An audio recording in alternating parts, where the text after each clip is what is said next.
ನೋಡಿ, ಬೆಲೆ ಏರಿಕೆ ಆದ ನಂತರ ಈ ಹಾಲು ರೈತರ ಬಳಿಗೆ ಹೋಗುತ್ತಾ? ನೋಡಿ, ಹೈನುಗಾರಿಕೆ ರೈತರಿಗೆ ಕಡಿಮೆ ಸಿಗ್ತಾ ಇದೆ, ಗ್ರಾಹಕರಿಗೆ ದುಬಾರಿ ದುಡ್ಡಾಗ್ತಾ ಇದೆ. ನಮ್ಮಿಂದ ಜಾಸ್ತಿ ತಗೊಂಡ್ರೆ ಯಾರಿಗೆ ಹೋಗಬೇಕು? ರೈತರಿಗೆ ಹೋದ್ರೆ ನಾವು ಸ್ವಲ್ಪ ಬಾಯಿ ಮುಚ್ಕೊಂಡಿರ್ಬೇಕಪ್ಪ.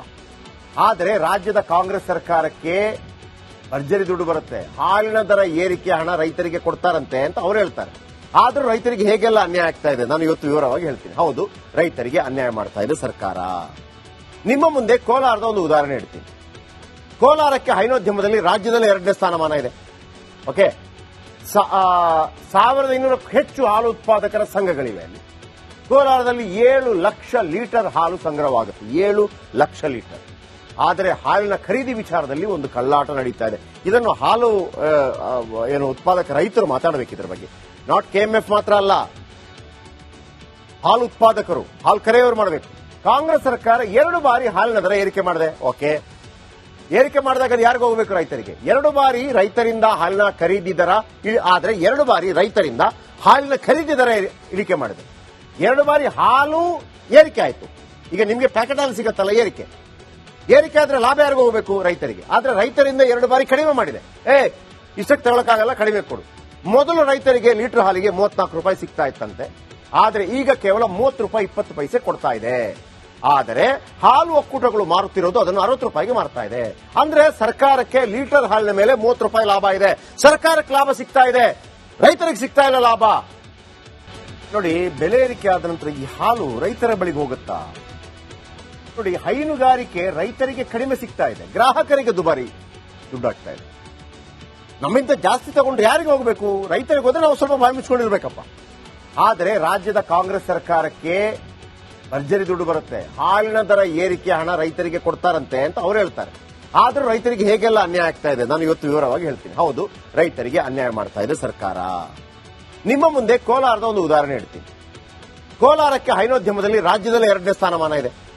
ಓಕೆ, 1500ಕ್ಕೂ ಹೆಚ್ಚು ಹಾಲು ಉತ್ಪಾದಕರ ಸಂಘಗಳಿವೆ ಅಲ್ಲಿ.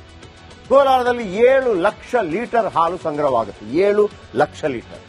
ಆದರೆ ಹಾಲಿನ ಖರೀದಿ ವಿಚಾರದಲ್ಲಿ ಒಂದು ಕಳ್ಳಾಟ ನಡೀತಾ ಇದೆ. ಇದನ್ನು ಹಾಲು ಉತ್ಪಾದಕ ರೈತರು ಮಾತಾಡಬೇಕು ಇದ್ರ ಬಗ್ಗೆ. ನಾಟ್ ಕೆಎಂಎಫ್ ಮಾತ್ರ ಅಲ್ಲ, ಹಾಲು ಉತ್ಪಾದಕರು, ಹಾಲು ಕರೆಯವರು ಮಾಡಬೇಕು. ಕಾಂಗ್ರೆಸ್ ಸರ್ಕಾರ 2 ಬಾರಿ ಹಾಲಿನ ದರ ಏರಿಕೆ ಮಾಡಿದೆ. ಓಕೆ, ಏರಿಕೆ ಮಾಡಿದಾಗ ಯಾರಿಗೂ ಹೋಗಬೇಕು? ರೈತರಿಗೆ. 2 ಬಾರಿ ರೈತರಿಂದ ಹಾಲಿನ ಖರೀದಿ ದರ, ಆದರೆ 2 ಬಾರಿ ರೈತರಿಂದ ಹಾಲಿನ ಖರೀದಿ ದರ ಇಳಿಕೆ ಮಾಡಿದೆ. 2 ಬಾರಿ ಹಾಲು ಏರಿಕೆ ಆಯ್ತು. ಈಗ ನಿಮಗೆ ಪ್ಯಾಕೆಟ್ ಹಾಲು ಸಿಗತ್ತಲ್ಲ, ಏರಿಕೆ ಆದ್ರೆ ಲಾಭ ಯಾರಿಗೂ ಹೋಗಬೇಕು? ರೈತರಿಗೆ. ಆದ್ರೆ ರೈತರಿಂದ 2 ಬಾರಿ ಕಡಿಮೆ ಮಾಡಿದೆ. ಇಷ್ಟಕ್ಕೆ ತಗೊಳಕ್ಕಾಗಲ್ಲ, ಕಡಿಮೆ ಕೊಡು. ಮೊದಲು ರೈತರಿಗೆ ಲೀಟರ್ ಹಾಲಿಗೆ 34 ರೂಪಾಯಿ ಸಿಗ್ತಾ ಇತ್ತಂತೆ, ಆದ್ರೆ ಈಗ ಕೇವಲ 30 ರೂಪಾಯಿ 20 ಪೈಸೆ ಕೊಡ್ತಾ ಇದೆ. ಆದರೆ ಹಾಲು ಒಕ್ಕೂಟಗಳು ಮಾರುತ್ತಿರೋದು ಅದನ್ನು 60 ರೂಪಾಯಿಗೆ ಮಾರ್ತಾ ಇದೆ. ಅಂದ್ರೆ ಸರ್ಕಾರಕ್ಕೆ ಲೀಟರ್ ಹಾಲಿನ ಮೇಲೆ 30 ರೂಪಾಯಿ ಲಾಭ ಇದೆ. ಸರ್ಕಾರಕ್ಕೆ ಲಾಭ ಸಿಗ್ತಾ ಇದೆ, ರೈತರಿಗೆ ಸಿಗ್ತಾ ಇಲ್ಲ ಲಾಭ. ನೋಡಿ, ಬೆಲೆ ಏರಿಕೆ ಆದ ನಂತರ ಈ ಹಾಲು ರೈತರ ಬಳಿಗೆ ಹೋಗುತ್ತಾ? ನೋಡಿ, ಹೈನುಗಾರಿಕೆ ರೈತರಿಗೆ ಕಡಿಮೆ ಸಿಗ್ತಾ ಇದೆ, ಗ್ರಾಹಕರಿಗೆ ದುಬಾರಿ ದುಡ್ಡಾಗ್ತಾ ಇದೆ. ನಮ್ಮಿಂದ ಜಾಸ್ತಿ ತಗೊಂಡ್ರೆ ಯಾರಿಗೆ ಹೋಗಬೇಕು? ರೈತರಿಗೆ ಹೋದ್ರೆ ನಾವು ಸ್ವಲ್ಪ ಬಾಯಿ ಮುಚ್ಕೊಂಡಿರ್ಬೇಕಪ್ಪ. ಆದರೆ ರಾಜ್ಯದ ಕಾಂಗ್ರೆಸ್ ಸರ್ಕಾರಕ್ಕೆ ಭರ್ಜರಿ ದುಡ್ಡು ಬರುತ್ತೆ. ಹಾಲಿನ ದರ ಏರಿಕೆ ಹಣ ರೈತರಿಗೆ ಕೊಡ್ತಾರಂತೆ ಅಂತ ಅವ್ರು ಹೇಳ್ತಾರೆ. ಆದ್ರೂ ರೈತರಿಗೆ ಹೇಗೆಲ್ಲ ಅನ್ಯಾಯ ಆಗ್ತಾ ಇದೆ ನಾನು ಇವತ್ತು ವಿವರವಾಗಿ ಹೇಳ್ತೀನಿ. ಹೌದು, ರೈತರಿಗೆ ಅನ್ಯಾಯ ಮಾಡ್ತಾ ಇದೆ ಸರ್ಕಾರ. ನಿಮ್ಮ ಮುಂದೆ ಕೋಲಾರದ ಒಂದು ಉದಾಹರಣೆ ಹೇಳ್ತೀನಿ. ಕೋಲಾರಕ್ಕೆ ಹೈನೋದ್ಯಮದಲ್ಲಿ ರಾಜ್ಯದಲ್ಲಿ 2ನೇ ಸ್ಥಾನಮಾನ ಇದೆ. ಓಕೆ, 1500ಕ್ಕೂ ಹೆಚ್ಚು ಹಾಲು ಉತ್ಪಾದಕರ ಸಂಘಗಳಿವೆ ಅಲ್ಲಿ. ಕೋಲಾರದಲ್ಲಿ 7 ಲಕ್ಷ ಲೀಟರ್ ಹಾಲು ಸಂಗ್ರಹವಾಗುತ್ತೆ, 7 ಲಕ್ಷ ಲೀಟರ್. ಆದರೆ ಹಾಲಿನ ಖರೀದಿ ವಿಚಾರದಲ್ಲಿ ಒಂದು ಕಳ್ಳಾಟ ನಡೀತಾ ಇದೆ. ಇದನ್ನು ಹಾಲು ಉತ್ಪಾದಕ ರೈತರು ಮಾತಾಡಬೇಕು ಇದ್ರ ಬಗ್ಗೆ. ನಾಟ್ ಕೆಎಂಎಫ್ ಮಾತ್ರ ಅಲ್ಲ, ಹಾಲು ಉತ್ಪಾದಕರು, ಹಾಲು ಕರೆಯವರು ಮಾಡಬೇಕು. ಕಾಂಗ್ರೆಸ್ ಸರ್ಕಾರ 2 ಬಾರಿ ಹಾಲಿನ ದರ ಏರಿಕೆ ಮಾಡಿದೆ. ಓಕೆ, ಏರಿಕೆ ಮಾಡಿದಾಗ ಯಾರಿಗೂ ಹೋಗಬೇಕು? ರೈತರಿಗೆ. 2 ಬಾರಿ ರೈತರಿಂದ ಹಾಲಿನ ಖರೀದಿ ದರ, ಆದರೆ 2 ಬಾರಿ ರೈತರಿಂದ ಹಾಲಿನ ಖರೀದಿ ದರ ಇಳಿಕೆ ಮಾಡಿದೆ. 2 ಬಾರಿ ಹಾಲು ಏರಿಕೆ ಆಯ್ತು. ಈಗ ನಿಮಗೆ ಪ್ಯಾಕೆಟ್ ಹಾಲು ಸಿಗತ್ತಲ್ಲ, ಏರಿಕೆ ಆದ್ರೆ ಲಾಭ ಯಾರಿಗೂ ಹೋಗಬೇಕು? ರೈತರಿಗೆ. ಆದ್ರೆ ರೈತರಿಂದ 2 ಬಾರಿ ಕಡಿಮೆ ಮಾಡಿದೆ. ಇಷ್ಟಕ್ಕೆ ತಗೊಳಕ್ಕಾಗಲ್ಲ, ಕಡಿಮೆ ಕೊಡು. ಮೊದಲು ರೈತರಿಗೆ ಲೀಟರ್ ಹಾಲಿಗೆ 34 ರೂಪಾಯಿ ಸಿಗ್ತಾ ಇತ್ತಂತೆ, ಆದ್ರೆ ಈಗ ಕೇವಲ 30 ರೂಪಾಯಿ 20 ಪೈಸೆ ಕೊಡ್ತಾ ಇದೆ. ಆದರೆ ಹಾಲು ಒಕ್ಕೂಟಗಳು ಮಾರುತ್ತಿರೋದು ಅದನ್ನು 60 ರೂಪಾಯಿಗೆ ಮಾರ್ತಾ ಇದೆ. ಅಂದ್ರೆ ಸರ್ಕಾರಕ್ಕೆ ಲೀಟರ್ ಹಾಲಿನ ಮೇಲೆ 30 ರೂಪಾಯಿ ಲಾಭ ಇದೆ. ಸರ್ಕಾರಕ್ಕೆ ಲಾಭ ಸಿಗ್ತಾ ಇದೆ, ರೈತರಿಗೆ ಸಿಗ್ತಾ ಇಲ್ಲ ಲಾಭ. ನೋಡಿ, ಬೆಲೆ ಏರಿಕೆ ಆದ ನಂತರ ಈ ಹಾಲು ರೈತರ ಬಳಿಗೆ ಹೋಗುತ್ತಾ? ನೋಡಿ, ಹೈನುಗಾರಿಕೆ ರೈತರಿಗೆ ಕಡಿಮೆ ಸಿಗ್ತಾ ಇದೆ, ಗ್ರಾಹಕರಿಗೆ ದುಬಾರಿ ದುಡ್ಡಾಗ್ತಾ ಇದೆ. ನಮ್ಮಿಂದ ಜಾಸ್ತಿ ತಗೊಂಡ್ರೆ ಯಾರಿಗೆ ಹೋಗಬೇಕು? ರೈತರಿಗೆ ಹೋದ್ರೆ ನಾವು ಸ್ವಲ್ಪ ಬಾಯಿ ಮುಚ್ಕೊಂಡಿರ್ಬೇಕಪ್ಪ.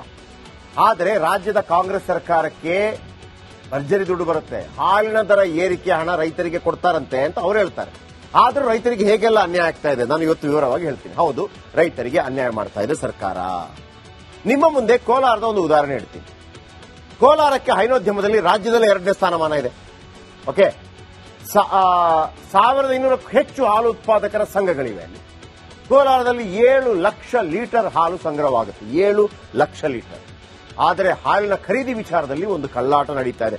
ಇದನ್ನು ಹಾಲು ಉತ್ಪಾದಕ ರೈತರು ಮಾತಾಡಬೇಕು ಇದ್ರ ಬಗ್ಗೆ. ನಾಟ್ ಕೆಎಂಎಫ್ ಮಾತ್ರ ಅಲ್ಲ, ಹಾಲು ಉತ್ಪಾದಕರು, ಹಾಲು ಕರೆಯವರು ಮಾಡಬೇಕು. ಕಾಂಗ್ರೆಸ್ ಸರ್ಕಾರ 2 ಬಾರಿ ಹಾಲಿನ ದರ ಏರಿಕೆ ಮಾಡಿದೆ. ಓಕೆ, ಏರಿಕೆ ಮಾಡಿದಾಗ ಅದು ಯಾರಿಗೂ ಹೋಗಬೇಕು? ರೈತರಿಗೆ. 2 ಬಾರಿ ರೈತರಿಂದ ಹಾಲಿನ ಖರೀದಿ ದರ ಆದರೆ 2 ಬಾರಿ ರೈತರಿಂದ ಹಾಲಿನ ಖರೀದಿ ದರ ಇಳಿಕೆ ಮಾಡಿದೆ. 2 ಬಾರಿ ಹಾಲು ಏರಿಕೆ ಆಯಿತು. ಈಗ ನಿಮಗೆ ಪ್ಯಾಕೆಟ್ ಹಾಲು ಸಿಗತ್ತಲ್ಲ, ಏರಿಕೆ ಆದ್ರೆ ಲಾಭ ಯಾರಿಗೂ ಹೋಗಬೇಕು? ರೈತರಿಗೆ. ಆದ್ರೆ ರೈತರಿಂದ 2 ಬಾರಿ ಕಡಿಮೆ ಮಾಡಿದೆ. ಇಷ್ಟಕ್ಕೆ ತಗೊಳಕ್ಕಾಗಲ್ಲ, ಕಡಿಮೆ ಕೊಡು. ಮೊದಲು ರೈತರಿಗೆ ಲೀಟರ್ ಹಾಲಿಗೆ 34 ರೂಪಾಯಿ ಸಿಗ್ತಾ ಇತ್ತಂತೆ, ಆದ್ರೆ ಈಗ ಕೇವಲ 30 ರೂಪಾಯಿ 20 ಪೈಸೆ ಕೊಡ್ತಾ ಇದೆ. ಆದರೆ ಹಾಲು ಒಕ್ಕೂಟಗಳು ಮಾರುತ್ತಿರೋದು ಅದನ್ನು 60 ರೂಪಾಯಿಗೆ ಮಾರ್ತಾ ಇದೆ. ಅಂದ್ರೆ ಸರ್ಕಾರಕ್ಕೆ ಲೀಟರ್ ಹಾಲಿನ ಮೇಲೆ 30 ರೂಪಾಯಿ ಲಾಭ ಇದೆ. ಸರ್ಕಾರಕ್ಕೆ ಲಾಭ ಸಿಗ್ತಾ ಇದೆ, ರೈತರಿಗೆ ಸಿಗ್ತಾ ಇಲ್ಲ ಲಾಭ. ನೋಡಿ, ಬೆಲೆ ಏರಿಕೆ ಆದ ನಂತರ ಈ ಹಾಲು ರೈತರ ಬಳಿಗೆ ಹೋಗುತ್ತಾ? ನೋಡಿ, ಹೈನುಗಾರಿಕೆ ರೈತರಿಗೆ ಕಡಿಮೆ ಸಿಗ್ತಾ ಇದೆ, ಗ್ರಾಹಕರಿಗೆ ದುಬಾರಿ ದುಡ್ಡಾಗ್ತಾ ಇದೆ. ನಮ್ಮಿಂದ ಜಾಸ್ತಿ ತಗೊಂಡ್ರೆ ಯಾರಿಗೆ ಹೋಗಬೇಕು? ರೈತರಿಗೆ ಹೋದ್ರೆ ನಾವು ಸ್ವಲ್ಪ ಬಾಯಿ ಮುಚ್ಕೊಂಡಿರ್ಬೇಕಪ್ಪ. ಆದರೆ ರಾಜ್ಯದ ಕಾಂಗ್ರೆಸ್ ಸರ್ಕಾರಕ್ಕೆ ಭರ್ಜರಿ ದುಡ್ಡು ಬರುತ್ತೆ. ಹಾಲಿನ ದರ ಏರಿಕೆ ಹಣ ರೈತರಿಗೆ ಕೊಡ್ತಾರಂತೆ ಅಂತ ಅವ್ರು ಹೇಳ್ತಾರೆ. ಆದ್ರೂ ರೈತರಿಗೆ ಹೇಗೆಲ್ಲ ಅನ್ಯಾಯ ಆಗ್ತಾ ಇದೆ ನಾನು ಇವತ್ತು ವಿವರವಾಗಿ ಹೇಳ್ತೀನಿ. ಹೌದು, ರೈತರಿಗೆ ಅನ್ಯಾಯ ಮಾಡ್ತಾ ಇದೆ ಸರ್ಕಾರ. ನಿಮ್ಮ ಮುಂದೆ ಕೋಲಾರದ ಒಂದು ಉದಾಹರಣೆ ಹೇಳ್ತೀನಿ.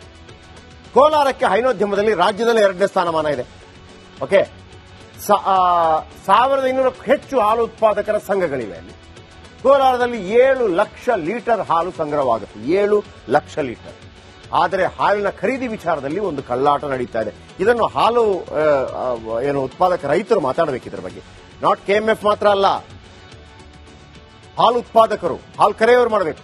ಕಾಂಗ್ರೆಸ್ ಸರ್ಕಾರ 2 ಬಾರಿ ಹಾಲಿನ ದರ ಏರಿಕೆ ಮಾಡಿದೆ. ಓಕೆ, ಏರಿಕೆ ಮಾಡಿದಾಗ ಅದು ಯಾರಿಗೂ ಹೋಗಬೇಕು? ರೈತರಿಗೆ. 2 ಬಾರಿ ರೈತರಿಂದ ಹಾಲಿನ ಖರೀದಿ ದರ ಆದರೆ 2 ಬಾರಿ ರೈತರಿಂದ ಹಾಲಿನ ಖರೀದಿ ದರ ಇಳಿಕೆ ಮಾಡಿದೆ.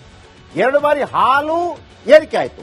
ಈಗ ನಿಮಗೆ ಪ್ಯಾಕೆಟ್ ಹಾಲು ಸಿಗತ್ತಲ್ಲ, ಏರಿಕೆ ಆದ್ರೆ ಲಾಭ ಯಾರಿಗೂ ಹೋಗಬೇಕು? ರೈತರಿಗೆ. ಆದ್ರೆ ರೈತರಿಂದ 2 ಬಾರಿ ಕಡಿಮೆ ಮಾಡಿದೆ. ಇಷ್ಟಕ್ಕೆ ತಗೊಳಕ್ಕಾಗಲ್ಲ, ಕಡಿಮೆ ಕೊಡು. ಮೊದಲು ರೈತರಿಗೆ ಲೀಟರ್ ಹಾಲಿಗೆ 34 ರೂಪಾಯಿ ಸಿಗ್ತಾ ಇತ್ತಂತೆ, ಆದ್ರೆ ಈಗ ಕೇವಲ 30 ರೂಪಾಯಿ 20 ಪೈಸೆ ಕೊಡ್ತಾ ಇದೆ. ಆದರೆ ಹಾಲು ಒಕ್ಕೂಟಗಳು ಮಾರುತ್ತಿರೋದು ಅದನ್ನು 60 ರೂಪಾಯಿಗೆ ಮಾರ್ತಾ ಇದೆ. ಅಂದ್ರೆ ಸರ್ಕಾರಕ್ಕೆ ಲೀಟರ್ ಹಾಲಿನ ಮೇಲೆ 30 ರೂಪಾಯಿ ಲಾಭ ಇದೆ. ಸರ್ಕಾರಕ್ಕೆ ಲಾಭ ಸಿಗ್ತಾ ಇದೆ, ರೈತರಿಗೆ ಸಿಗ್ತಾ ಇಲ್ಲ ಲಾಭ. ನೋಡಿ, ಬೆಲೆ ಏರಿಕೆ ಆದ ನಂತರ ಈ ಹಾಲು ರೈತರ ಬಳಿಗೆ ಹೋಗುತ್ತಾ? ನೋಡಿ, ಹೈನುಗಾರಿಕೆ ರೈತರಿಗೆ ಕಡಿಮೆ ಸಿಗ್ತಾ ಇದೆ, ಗ್ರಾಹಕರಿಗೆ ದುಬಾರಿ ದುಡ್ಡಾಗ್ತಾ ಇದೆ. ನಮ್ಮಿಂದ ಜಾಸ್ತಿ ತಗೊಂಡ್ರೆ ಯಾರಿಗೆ ಹೋಗಬೇಕು? ರೈತರಿಗೆ ಹೋದ್ರೆ ನಾವು ಸ್ವಲ್ಪ ಬಾಯಿ ಮುಚ್ಕೊಂಡಿರ್ಬೇಕಪ್ಪ. ಆದರೆ ರಾಜ್ಯದ ಕಾಂಗ್ರೆಸ್ ಸರ್ಕಾರಕ್ಕೆ ಭರ್ಜರಿ ದುಡ್ಡು ಬರುತ್ತೆ. ಹಾಲಿನ ದರ ಏರಿಕೆ ಹಣ ರೈತರಿಗೆ ಕೊಡ್ತಾರಂತೆ ಅಂತ ಅವ್ರು ಹೇಳ್ತಾರೆ.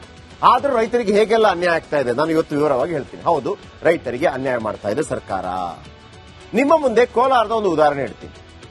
ಕೋಲಾರಕ್ಕೆ ಹೈನೋದ್ಯಮದಲ್ಲಿ ರಾಜ್ಯದಲ್ಲಿ 2ನೇ ಸ್ಥಾನಮಾನ ಇದೆ. ಓಕೆ, 1500ಕ್ಕೂ ಹೆಚ್ಚು ಹಾಲು ಉತ್ಪಾದಕರ ಸಂಘಗಳಿವೆ ಅಲ್ಲಿ. ಕೋಲಾರದಲ್ಲಿ 7 ಲಕ್ಷ ಲೀಟರ್ ಹಾಲು ಸಂಗ್ರಹವಾಗುತ್ತೆ, 7 ಲಕ್ಷ ಲೀಟರ್. ಆದರೆ ಹಾಲಿನ ಖರೀದಿ ವಿಚಾರದಲ್ಲಿ ಒಂದು ಕಳ್ಳಾಟ ನಡೀತಾ ಇದೆ. ಇದನ್ನು ಹಾಲು ಉತ್ಪಾದಕ ರೈತರು ಮಾತಾಡಬೇಕು ಇದ್ರ ಬಗ್ಗೆ. ನಾಟ್ ಕೆಎಂಎಫ್ ಮಾತ್ರ ಅಲ್ಲ, ಹಾಲು ಉತ್ಪಾದಕರು, ಹಾಲು ಕರೆಯವರು ಮಾಡಬೇಕು. ಕಾಂಗ್ರೆಸ್ ಸರ್ಕಾರ 2 ಬಾರಿ ಹಾಲಿನ ದರ ಏರಿಕೆ ಮಾಡಿದೆ. ಓಕೆ, ಏರಿಕೆ ಮಾಡಿದಾಗ ಅದು ಯಾರಿಗೂ ಹೋಗಬೇಕು? ರೈತರಿಗೆ. 2 ಬಾರಿ ರೈತರಿಂದ ಹಾಲಿನ ಖರೀದಿ ದರ ಆದರೆ 2 ಬಾರಿ ರೈತರಿಂದ ಹಾಲಿನ ಖರೀದಿ ದರ ಇಳಿಕೆ ಮಾಡಿದೆ. 2 ಬಾರಿ ಹಾಲು ಏರಿಕೆ ಆಯಿತು. ಈಗ ನಿಮಗೆ ಪ್ಯಾಕೆಟ್ ಹಾಲು ಸಿಗತ್ತಲ್ಲ, ಏರಿಕೆ ಆದ್ರೆ ಲಾಭ ಯಾರಿಗೂ ಹೋಗಬೇಕು? ರೈತರಿಗೆ. ಆದ್ರೆ ರೈತರಿಂದ 2 ಬಾರಿ ಕಡಿಮೆ ಮಾಡಿದೆ. ಇಷ್ಟಕ್ಕೆ ತಗೊಳಕ್ಕಾಗಲ್ಲ, ಕಡಿಮೆ ಕೊಡು.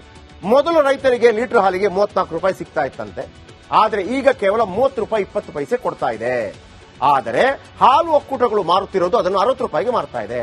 ಅಂದ್ರೆ ಸರ್ಕಾರಕ್ಕೆ ಲೀಟರ್ ಹಾಲಿನ ಮೇಲೆ 30 ರೂಪಾಯಿ ಲಾಭ ಇದೆ.